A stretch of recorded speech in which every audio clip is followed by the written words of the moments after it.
पूरे विश्व में लोकतांत्रिक शक्तियों को ताकत मिलती है।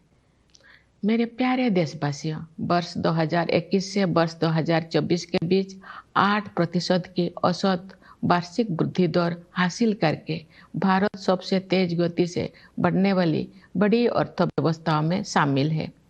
इससे न केवल देशवासियों के हाथों में अधिक पैसा आया है, बल्कि गरीबी रेखा से नीचे रहने वाले लोगों की संख्या में भी भारी कमी आई है। जो लोग अभी भी गरीबी से पीड़ित हैं, उनकी सहायता करने के साथ साथ उन्हें गरीबी से बाहर निकालने के लिए भी सभी प्रयास किए जा रहे हैं।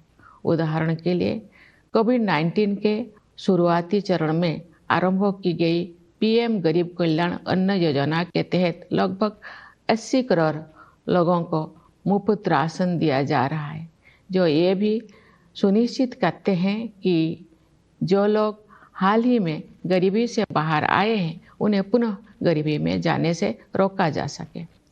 ये हम सभी के लिए गर्व की बात है कि भारत दुनिया की 5वीं सबसे बड़ी अर्थव्यवस्था बन गए हैं और हम शीघ्र ही विश्व की 3 शीर्षस्थ अर्थव्यवस्थाओं में स्थान प्राप्त करने के लिए तैयार है।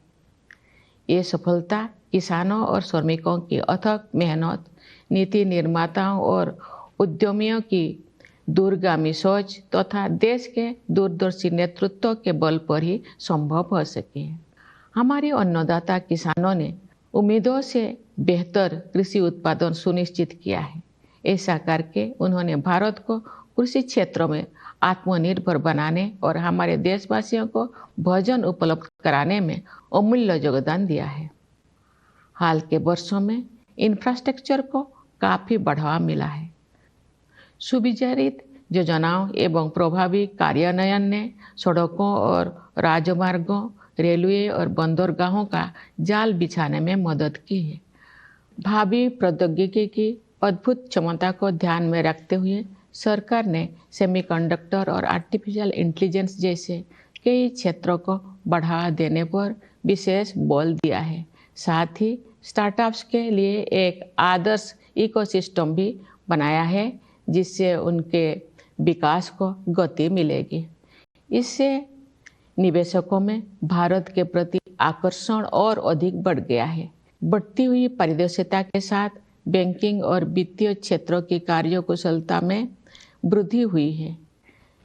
इन सभी बदलावों में अगले दौर के आर्थिक सुधारों और आर्थिक विकास के लिए मंच तैयार कर दिया है, जहां से भारत विकसित देशों की श्रेणी में शामिल हो जाएगा।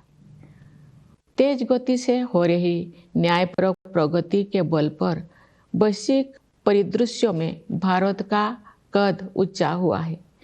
G20 की अपनी अध्यक्षता के सफलतापूर्वक संपन्न होने के बाद भारत में ग्लोबल साउथ को मुखर अभिव्यक्ति देने वाले देश के रूप में अपनी भूमिका को मजबूत बनाया है।